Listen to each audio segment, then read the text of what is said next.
All right, Bobby, obviously, first of all, welcome to Washington. Appreciate you. What is the challenge for you kind of acclimating yourself to a new city, new community, and a new franchise?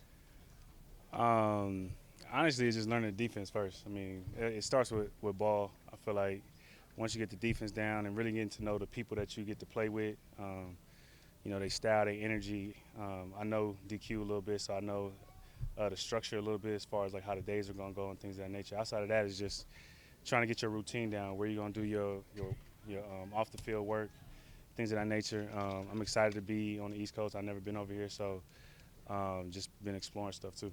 You obviously have an amazing resume, leader, winner. How do you try to be that leader and help these young guys in that locker room? I think you just share your scars. You know what I mean? I think that's the biggest thing. Like a lot of things that you can't learn from like youth, you can learn from experience. So people that can, give that knowledge and give that insight. Things that I did my rookie year, my second year, third year. Try to have you avoid some of those mistakes. I think that's probably the biggest thing. Hey, Bobby. It's hot out Early, here. it's early, but in speaking about you all's position, linebacker position, what have you seen from those guys, and in moving forward early on?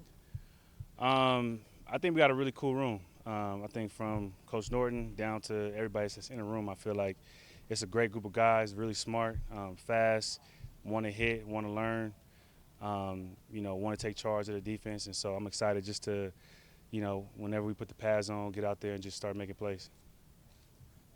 What do you think of Jaden so far? It's early, but Yeah, it's early, but I mean, he shows the potential. You see the throws, you see the decisions that he's making, you see the confidence that he have, you see the work that he's putting in too. He's coming in early, whether it's working out or putting in the film, and so that's the thing you look for as a vet. Just somebody that wants it, and he definitely that guy.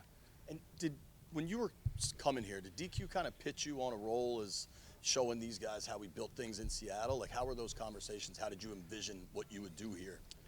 I mean, me and DQ always we always kept in touch. We always had an open relationship. I don't think we talked about trying to build things in Seattle, because I think what we built in Seattle was something special, and it just needs to be left alone. You know what I mean? So obviously there's things that we can take from that culture. There's things that we can bring here that can, I think, benefit. But it's really about creating your own space, your own energy, and seeing what we can do with it.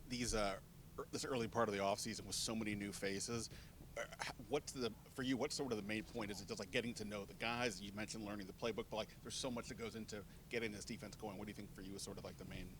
The biggest thing is getting to know the people.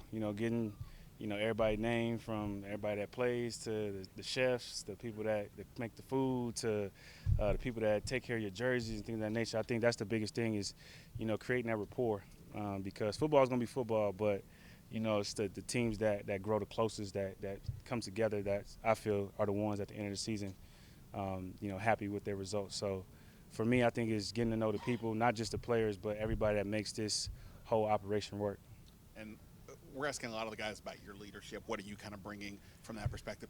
Hopefully all good things. All good. But obviously a lot of some of that's about your career, but at some point you weren't Bobby Wagner, 18-time Pro Bowl or whatever the numbers are. 18 is crazy. Hey, I'll take it. But like, at what point for you did you feel like, hey, I'm kind of a leader? I can sort of be, that kind of voice for a team.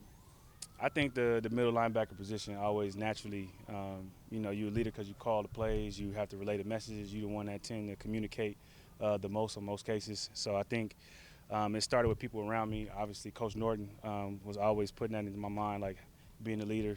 Then I was fortunate enough to have conversations with Ray Lewis, Mike Singletary, those guys before me. And so I think I just try to grow into it. I was blessed to have natural leaders. I had Cam Chancellor, I had Sherm, I had Mike Bennett. So those guys I had a chance to learn from.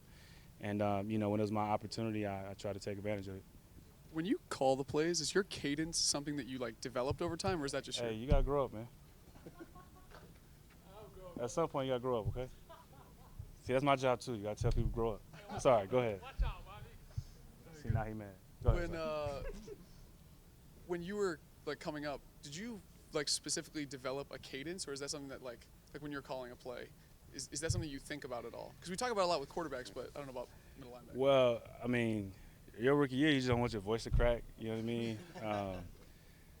I had a lot of characters in my huddle, so the first couple weeks they just made fun of everything they could, my neck, like my biceps, like my shirt was too tight, like so it's more so just confidence. It's like, letting people feel like they know you in charge. It's not really about the cadence. I think it's more so just letting them know what your voice sound like, and then when you're trying to check plays and things of that nature, they're accustomed to it. Was that something that, like, was the confidence, did that just come over time, or was there something specific that you did that was like, all right, they're not going to clown me anymore?